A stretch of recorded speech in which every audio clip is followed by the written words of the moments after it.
ನಮಸ್ಕಾರ. ಬನ್ನಿ, ಸ್ವಾಮಿ ಆಚಾರ್ಯ ಪ್ರಬೋಧಾನಂದ ಯೋಗೀಶ್ವರರು ತಿಳಿಸ್ಕೊಟ್ಟಿರ್ತಕ್ಕಂಥ ಹಿಂದೂ ಸಂಪ್ರದಾಯಗಳ ಬಗ್ಗೆ ಮಾತನಾಡೋಣ. ಅದಕ್ಕಿಂತ ಮೊದಲು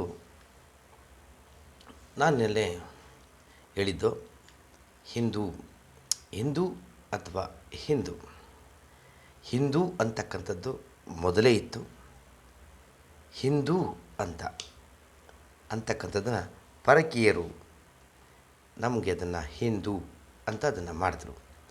ಆದರೆ ಇವತ್ತು ಏನಾಗಿದೆ ಅಂತ ಹೇಳಿದ್ರೆ, ಹಿಂದೂ ಅಂತಕ್ಕಂಥ ಧರ್ಮ ಹೋಗಿ ಹಿಂದೂ ಮತ ಆಗಿದೆ ಅಂತ ಆಚಾರ್ಯರ ಒಂದು ಅನಿಸಿಕೆ, ಅಭಿಪ್ರಾಯ. ಅದರ ಬಗ್ಗೆ ಮುಂದೆ ಮಾತನಾಡ್ತಾಯಿತ್ತು. ಬೈಬಲಲ್ಲಿ ಏನು ಹೇಳ್ತಾರೆ ಅಂದರೆ, ನೀನು ಬೇರೆಯವನಿಗೆ ಏನಾಗಬೇಕು ಅಂತ ಅನ್ಕೋತೀಯೋ ಅದನ್ನೇ ಆ ದೇವರು ನಿನಗೆ ಮಾಡ್ತಾರೆ. ಅದೇ ರೀತಿ ಕುರಾನ್ ಹೇಳ್ತದೆ, ನೀನು ಬೇರೆಯವನಿಗೆ ಏನನ್ನು ಕೊಡ್ತೀಯೋ ಅದರ 10ರಷ್ಟು ನಿನಗೆ ಕೊಡ್ತಾರೆ ಅಂತ. ಬೇರೆಯವನಿಗೆ ನೀನು ಸಹಾಯ ಮಾಡಿದ್ರೆ ಅದರ 10ರಷ್ಟು ಸಹಾಯವನ್ನು ಅಲ್ಲಾಹ ನಿನಗೆ ಮಾಡ್ತಾನೆ. ಬೇರೆಯವನಿಗೆ ಕೆಟ್ಟದನ್ನು ನೀನು ಮಾಡಿದ್ರೆ, ಕೆಡುಕನ್ನು ನೀನು ಮಾಡಿದ್ರೆ ಅದರಷ್ಟು 10ರಷ್ಟು ಕೆಟ್ಟ ಕೆಡುಕನ್ನು ಅಲ್ಲಾಹ ನಿನಗೆ ಮಾಡ್ತಾನೆ ಅಂತ ಕುರಾನ್ ಸಹ ಹೇಳ್ತದೆ. ಅದೇ ರೀತಿ ಭಗವದ್ಗೀತೆಯಲ್ಲೂ ನೀನು ಪರರಿಗೆ ಏನನ್ನು ಬಗೆಯುತ್ತೀಯೋ ಅದನ್ನು ಪರಮಾತ್ಮ ನಿನಗೆ ಬಗೆಯುತ್ತಾನೆ ಅಂತ ಹೇಳ್ತದೆ. ಜಾನಪದ ಗಾದೆ ಬೇರೆ ಇದೆ, ಮನಸ್ಸಿದ್ದಂತೆ ಮಹಾದೇವ ಅಂತ. ನೀವು ಏನನ್ನು ಭಾವಿಸ್ತೀರಿ, ನೀವು ಏನನ್ನು ಅನ್ಕೋತೀರಿ ಅದೇ ಆಗ್ತೀರಿ. ನಮ್ಮ ಮಠದಲ್ಲಿ ಹೊಸದಾಗಿ ಕೆಲಸ ಮಾಡೋಕ್ಕೆ ಅಂತ ಒಬ್ಬ ಬಾಬುರಾವ್ ಅಂತಕ್ಕಂಥ ವ್ಯಕ್ತಿ ಗುರುಗಳ ಡ್ರೈವರ್ ಕೆಲಸಕ್ಕೆ ಅಂತ ಬಂದ. ಆ ವ್ಯಕ್ತಿ ಆ ಗುರುಗಳ ಜೊತೆ ತುಂಬ ಅನ್ಯೋನ್ಯವಾಗಿದೆ. ಯಾಕೆಂದರೆ ಡ್ರೈವರ್ ಅಲ್ವಾ, ಯಾವಾಗಲೂ ಜೊತೆಲಿರ್ತಾನೆ. ಅವನೇನು ಮಾಡ್ದ ಅಂದರೆ, ಎಲ್ಲರೂ ತನ್ನ ಕಂಟ್ರೋಲ್ಗೆ, ಅಲ್ಲಿ ಕೆಲಸ ಮಾಡ್ತಕ್ಕಂಥ ಎಲ್ಲ ಜನಗಳನ್ನು ತನ್ನ ಕಂಟ್ರೋಲಿಗೆ ತಗೊಳ್ಳೋಕ್ಕೆ ನೋಡ್ತಾಯಿದ್ದ.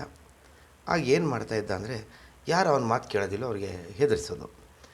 ಏಯ್ ಏನು ಮಾತಾಡ್ತಿದ್ದೀಯಾ, ಗುರುಗಳಿಗೆ ಹೇಳ್ತೀನಿ, ಖಾಲಿ ಮಾಡಿಸ್ಬಿಡ್ತೀನಿ ಅಂತೇಳಿ. ಇದೇ ರೀತಿ ಅವನು ಈವನ್ ಬರೀ ಕಾರ್ಮಿಕರಿಗೆ ಮಾತ್ರ ಅಲ್ಲ, ಕೊನೆಗೆ ಭಿಕ್ಷುಕರಿಗೂ ಸಹ ಅದನ್ನೇ ಹೇಳ್ತಾ ಇದ್ದ. ಒಂದು ಸಲ ನನಗೆ ಈ ವಿಚಾರ ಗೊತ್ತಾಯಿತು. ಅವನ ಹತ್ರ ನಾನು ಯಾರೋ ಒಬ್ಬ ಅಲ್ಲಿ ಸೆಕ್ಯೂರಿಟಿ ಕೆಲಸ ಮಾಡ್ತಕ್ಕಂಥ ವ್ಯಕ್ತಿಗೆ, ಆ ವ್ಯಕ್ತಿ ಬಾಬುರಾವು ಆ ಮಾತನ್ನು ಹೇಳಿದ್ದಂತೆ, ನಿನ್ನನ್ನು ಕೆಲಸದಿಂದ ತೆಗೆಸಿಬಿಡ್ತೀನಿ ಅಂತ. ಆ ವ್ಯಕ್ತಿ ತುಂಬ ಸಪ್ಪೆ ಮೊರೆ ಹಾಕ್ಕೊಂಡಿದ್ದ.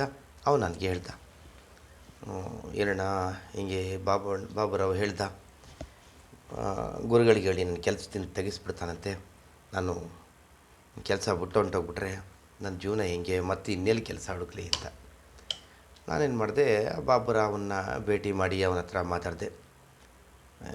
ಏನು ಬಾಬಣ್ಣ ನೀವು ಹಿಂಗೆ ಹೇಳಿದ್ರಂತೆ, ಅದು ಒಳ್ಳೆಯದಲ್ಲ, ಆ ರೀತಿಯೆಲ್ಲ ಹೇಳಬಾರ್ದು, ಎಲ್ರಿಗೂ ಒಳ್ಳೆಯದಾಗಲಿ ಅಂತ ಅಂದ್ಕೋಬೇಕು. ಯಾವುದು ತಾನೇ ಈ ಪ್ರಪಂಚದಲ್ಲಿ ಶಾಶ್ವತ ಇದೆ ಅಂತ. ಅವನು ನನಗೆ ಹೇಳ್ದ, ಏಯ್ ನನ್ನ ಹತ್ರ ನೀನೇ ಮಾತಾಡ್ತಿದ್ದೆ, ಬಾಲ ಬಿತ್ತಾ ಇದೆಯಾ ನೀನು, ನೋಡು ಬೆಳಗ್ಗೆ ಬಂದು ಇಲ್ಲಿ ನಿನ್ನ ಕೆಲಸ ಮಾಡಬಾರ್ದು, ಆ ರೀತಿ ಮಾಡ್ತೀನಿ ಅಂತ ನನಗೆ ಹೇಳ್ದ. ನನಗೂ ಭಯನೇ ಆಯಿತು. ಅಯ್ಯಯ್ಯೋ ಇವನೇನಾದರೂ ಆ ಥರ ಮಾಡಿ ಹೋಗಿ ಗುರುಗಳಿಗೇನಾದರೂ ಹೇಳಿಬಿಟ್ರೆ, ನನ್ನನ್ನು ಅವ್ರ ಕೆಲಸದಿಂದ ತೆಗೆದುಬಿಟ್ರೆ ನನ್ನ ಗತಿ ಏನು, ನನ್ನ ಜೀವನ ಹೇಗೆ ಅಂತಕ್ಕಂಥ ಭಯ ನನಗೂ ಬಂತು. ಆದರೂ ನಾನು ಸುಮ್ಮನಾದೆ. ಆದರೆ ಅವನು ಏನನ್ನು ಬರೀ ಮಾತಲ್ಲಿ ಹೇಳ್ತಿದ್ನೋ ಅದನ್ನು ಭಗವಂತ ಅವನಿಗೆ ಮಾಡ್ದ. ಯಾವನ ಕರ್ಮಫಲಗಳು ಎಲ್ಲಿವರೆಗೆ ಅವನ ಪುಣ್ಯ ಇರ್ತದೋ ಅಲ್ಲಿವರೆಗೆ ಅವನ ಕರ್ಮಫಲಗಳಿಂದ ಅವನಿಗೇನೂ ಆಗಲ್ಲ. ಆಮೇಲೆ ಅವನು ಮಾಡಿದಂಥ ಪಾಪ ಅವನಿಗೆ ತಟ್ಟದೆ ಅನ್ನೋದಕ್ಕೆ ಅದೊಂದು ಉದಾಹರಣೆ. ಕೆಲವೇ ದಿನದಲ್ಲಿ ಅವನಿಗೆ ಸ್ಟ್ರೋಕ್ ಆಯಿತು, ಕೈಕಾಲು ನಿಂತೋಯ್ತು, ಭಿಕ್ಷುಕರ ಪಕ್ಕದಲ್ಲಿ ಅವನು ಕೂತ್ಕೊಳ್ಳೋ ಮಟ್ಟಕ್ಕಾಯಿತು. ಕೊನೆಗೆ ಅವನು ಇಲ್ಲಿಂದ ಬಲವಂತವಾಗಿ ಅವನನ್ನು ಖಾಲಿ ಮಾಡಿಸಿದ್ರು, ಎತ್ತಿ ಬಿಸಾಕಿದ್ರು. ಅವನಿಗೆ ಆಶ್ರಮದಿಂದ ಅವನನ್ನು ಎತ್ತಿ ಬಿಸಾಕಿ ಕೊನೆಗೆ ಅವರು ಎಲ್ಲೋ ಅವನ ಮಕ್ಕಳಿರೋ ಕಡೆ ಹೋಗಿ ಅಲ್ಲಿ ಸತ್ತೋದ ಅಂತ ವಿಚಾರ ಗೊತ್ತಾಯಿತು. ಆ ರೀತಿಯಾಗಿ ನಾವು ಯಾರ ಮೇಲೂ ಸಹ ಹೊಟ್ಟೆ ಕಿಚ್ಚನಾಗಲಿ ಅಥವಾ ನಿನ್ನನ್ನು ಕಳಿಸ್ಬಿಡ್ತೀನಿ, ನಿನಗೇನಾದರೂ ಮಾಡಿಸ್ಬಿಡ್ತೀನಿ, ನಿನಗೆ ಹಂಗೆ ಮಾಡ್ತೀನಿ ಹಿಂಗೆ ಮಾಡ್ತೀನಿ ಅಂತಕ್ಕಂಥ ಮಾತನ್ನು ಹೇಳಬಾರ್ದು. ಯಾಕೆಂದರೆ ಈ ಪ್ರಪಂಚದಲ್ಲಿ ಭಗವಂತ ಅಂತಕ್ಕಂಥವನು ಇದ್ದೇ ಇರ್ತಾನೆ ಅಂತ ಹೇಳ್ತಾ, ಇವತ್ತಿನ ಅಧ್ಯಾಯದಲ್ಲಿ ಸಂಚಿಕೆಯಲ್ಲಿ ಹಿಂದೂ ಸಂಪ್ರದಾಯದ ಒಂದು ಪದ್ಧತಿಯನ್ನು ನಾನು ಹೇಳ್ತೇನೆ. ಸಂಪ್ರದಾಯ ಅಂದರೆ ಏನು? ನಿನ್ನೆ ಹೇಳಿದ ಪ್ರಕಾರ ಸ ಅಂದರೆ ಒಳ್ಳೆಯ, ಪ್ರದಾಯ ಅಂದರೆ ಆದಾಯ. ಒಳ್ಳೆಯ ಆದಾಯ ಅಂದರೆ ನಾವೇನೇ ಕೆಲಸ ಮಾಡಿದ್ರೂ ಅದರಿಂದ ಒಂದು ಒಳ್ಳೆಯದು ಆಗಬೇಕು. ಅದಕ್ಕೆ ನಾವು ಸಂಪ್ರದಾಯ, ಆ ಕೆಲಸವನ್ನು ಮಾಡ್ತಕ್ಕಂಥದ್ದಕ್ಕೆ ಸಂಪ್ರದಾಯ ಅಂತ ಹೇಳ್ತೀವಿ. ಈಗ ಮಕ್ಕಳು ಹುಟ್ಟಿದ ತಕ್ಷಣ ಇನ್ನು ಕರಳು ಬಳ್ಳಿಯನ್ನು ಕತ್ತರಿಸ್ತೇನೆ, ಆ ಮಕ್ಕಳನ್ನ ಮರದಲ್ಲಿ ಇಡ್ತಕ್ಕಂಥ ಒಂದು ಪದ್ಧತಿ ಇತ್ತು, ಹಿಂದೆ ಇತ್ತು. ಈಗಲೂ ಕೆಲವು ಕಡೆ ಇರ್ಬೋದು. ಮೊದಲೆಲ್ಲ ಸೂಲ್ಗೆ ತಿರು ಹೆರಿಗೆ ಮಾಡಿಸ್ತಾಯಿದ್ರು. ಜೊತೆಗೆ ಅದು ಮರಳೇ ಹಾಯ್ತಾ ಇದ್ದಾಗ ಮರದಲ್ಲಿ ಹಾಕ್ತಾಯಿದ್ದು, ನಮಗೂ ಮರದಲ್ಲಿ ಹಾಕಿದ್ರಂತೆ. ಆಗ ನಮ್ಗೆ ಇತ್ತೀಚೆಗೆ ಗೊತ್ತಾಗಿತ್ತು. ಮೊದಲು ಮರದಲ್ಲಿ ಹಾಕಿದಾಗ ಆಗಲೇ ಅವರು ಒಕ್ಕಳು ಬಳ್ಳಿನ ಕಟ್ ಮಾಡಿರ್ತಿದ್ರು ಅಂತ ನಾವು ಅನ್ಕೋತಿದ್ದು. ಇಲ್ಲ, ಒಕ್ಕಳು ಬಳ್ಳಿನ ಕಟ್ ಮಾಡಿರ್ತಿರಲಿಲ್ಲ.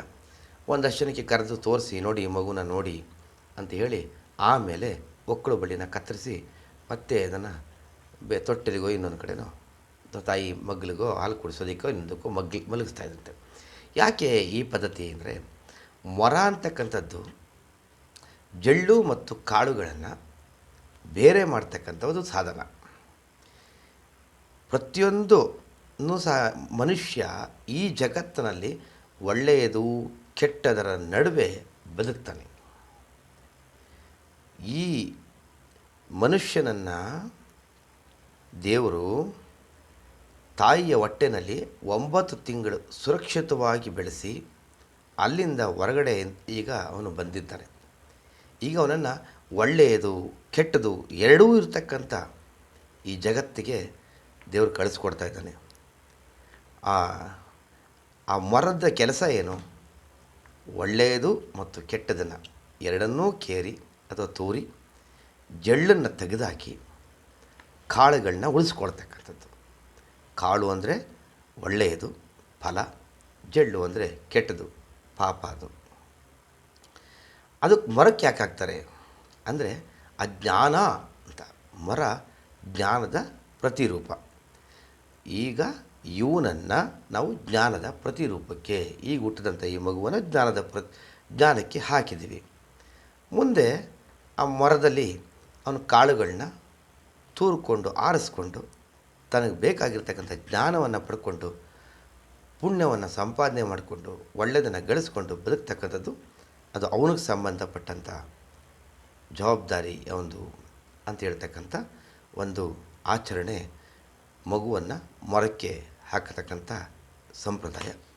ನಾಳೆ ಮತ್ತೊಂದು ಸಂಪ್ರದಾಯದ ಮುಖಾಂತರ ತಮ್ಮ ಮುಂದೆ ಬರ್ತೀನಿ. ಸ್ವಾಮಿಗಳಿಗೆ ವಂದಿಸ್ತಾ ತಮಗೂ ಧನ್ಯವಾದಗಳು.